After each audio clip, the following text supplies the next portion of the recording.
Shalom and good day all, this is Tehillim29 back again for another Future State Fool's Gold review. And in this one we are going to cover The Flash issue 2 and Superman of Metropolis issue 2. For the amount of which The Flash is, it's $7.15, and I'll be covering how much I think both cover art and story are worth. The same also applies for Superman of Metropolis, to which it's actually worth $10.75 Australian. And as you can see, the Superman of Metropolis one has 3 stories in it, so that'll be covered after The Flash. So let's get to it. Now, beginning everything off in relation to the cover, does this cover in any way reflect what happens within the story? Well, surprisingly, it does, to which I gave the cover 6 out of 10, to which I believe it was worth $1.25. So let's move into the internal art. Now, this is some of the art at the beginning. I'll now move into the area of the middle. This is the art of the middle, and I will now move on to the end. As you can see, the art in this was actually pretty well and pretty consistent, and I enjoyed it. It did allow time for some bright areas to be shown, but it also allowed some areas for dark areas to be shown, to which I gave the art 6 out of 10, to which I also believe it was worth $1.25. But what about the story?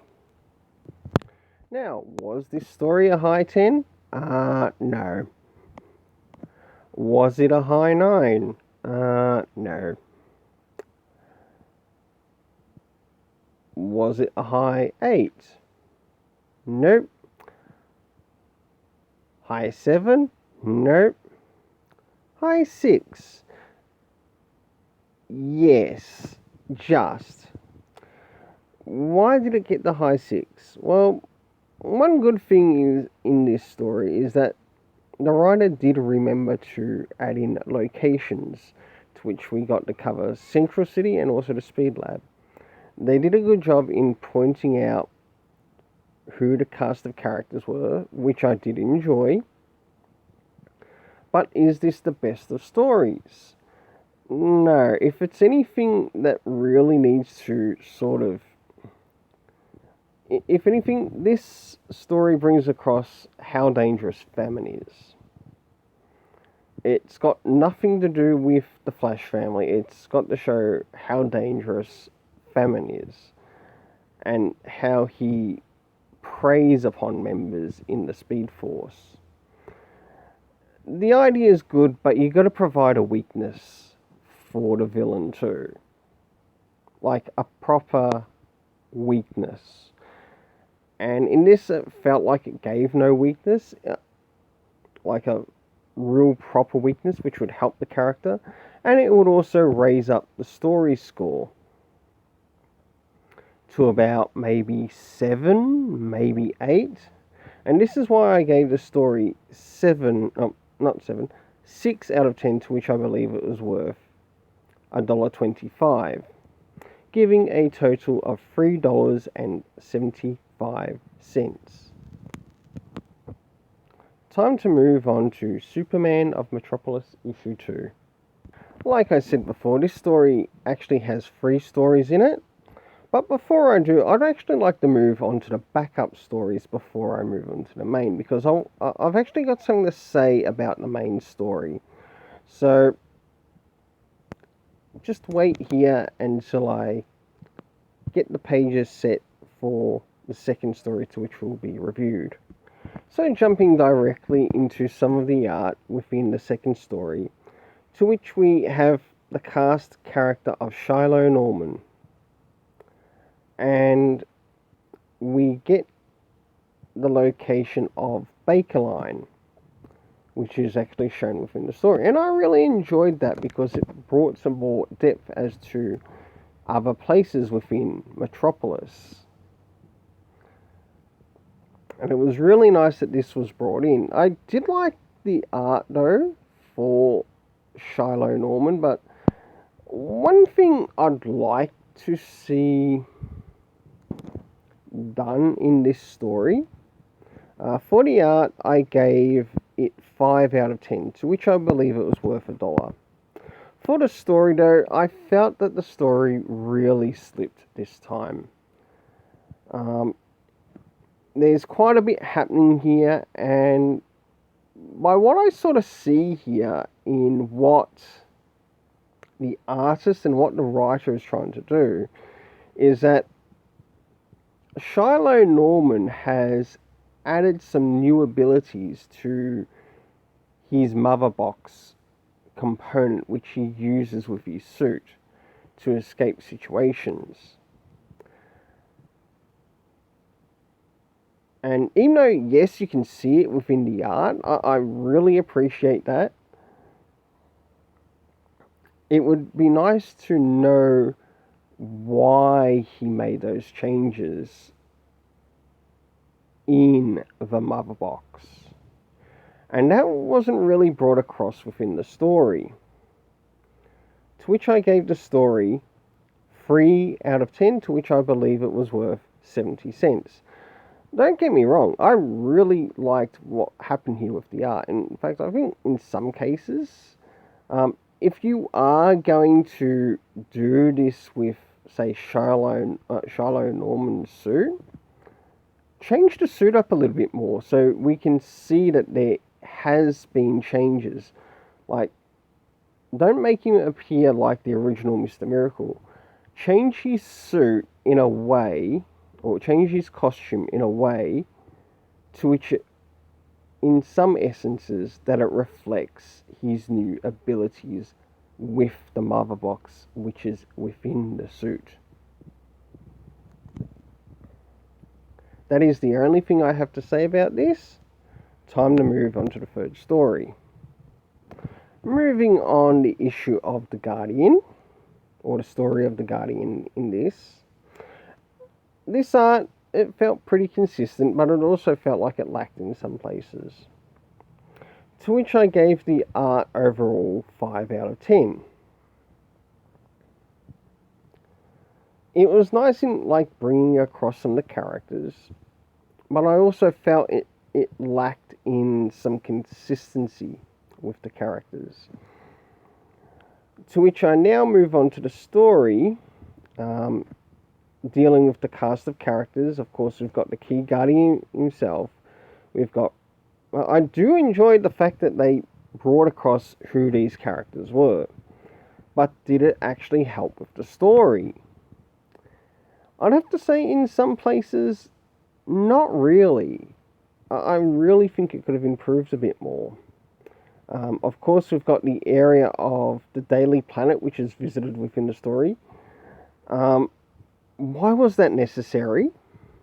I get that it's being held in Metropolis, but surely there are other places in Metropolis apart from the Daily Planet? Alright? Be more creative. Where's your creativity spark? Right? Surely there's more than one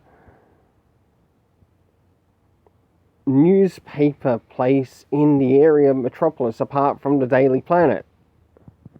I'm going to bring this up. As much as I disliked some of the things that Brian Michael Bendis did, at least he did show the Daily Star, to which Lana Lang was from.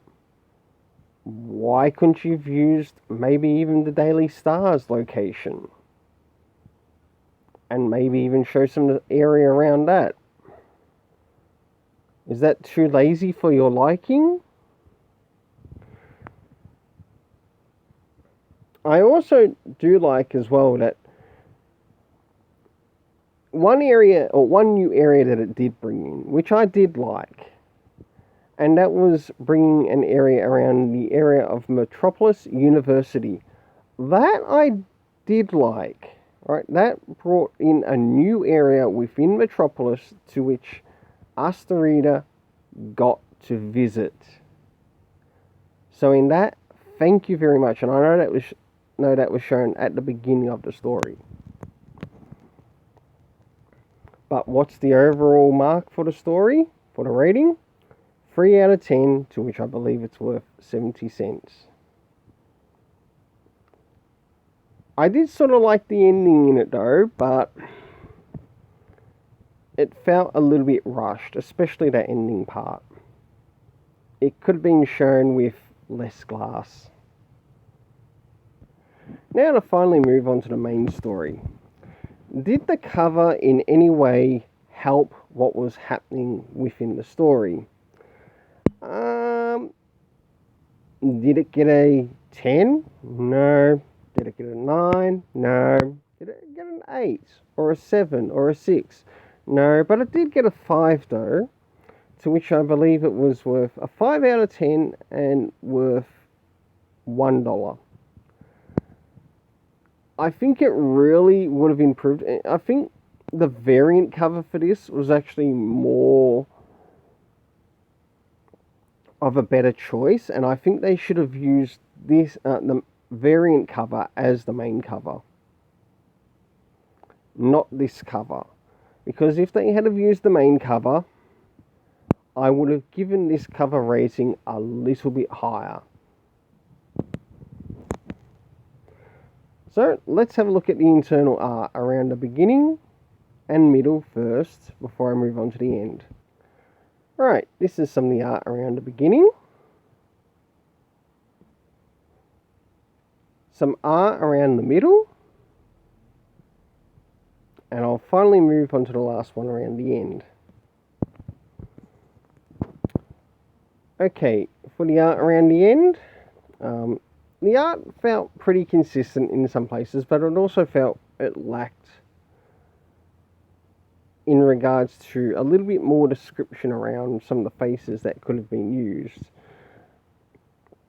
So in this, I gave the art a 6 out of 10. But how does this all work in regards to the story? Now, the key locations that we get in the story are, including the cast, of course, this Superboy, whoever this Superboy might be, and let me point out, the storyteller here had a great opportunity. And I think the delivery here could have been so much better. As you know, I'm a Super Sons reader. And I enjoy picking up and reading and even reviewing Super Sons. The cast that consisted of Kara, of course, this supposed Superboy or Superman on Earth, Brain Cells, which is of course connected to Brainiac. And one thing I really liked that this Brain Cells did, especially in the Brain Cell ship, and also outside of the ship to which Kara was, but especially inside. Now, with this character of this Superman, one of the interactions that I did like, and this is why I gave it the score I did, but I think it could have built more on top of it, to which it could have gotten even a 7 or an 8 or even a 9 out of 10 from me, but it didn't. It scored a 6 out of 10 from me, to which I believe it was worth $1.25, giving an overall total of $3.50. Now, for the other ones, they're $1.70 each. Now, there was an interaction with this Superman, this supposed John Samuel Kent. And this John Samuel Kent, in its interaction with Brain Cells, it brings up something in relation to Superman. And it does a bit of like a research or historical research. And I really think what it could have done in the story is say, I've taken some of your DNA and not found this Jonathan Kent Superman or Superboy in history, to which it would then give us Super Sons readers an opportunity to learn who exactly is this Superboy we're told to believe is actually Superboy but isn't. You had that great opportunity there. Because if this brain cells was as fucking as smart as it was, it should have been able to pick up on the convergence history of John Samuel Kent. In fact, it should have been able to point out his birth in the DC universe. It didn't.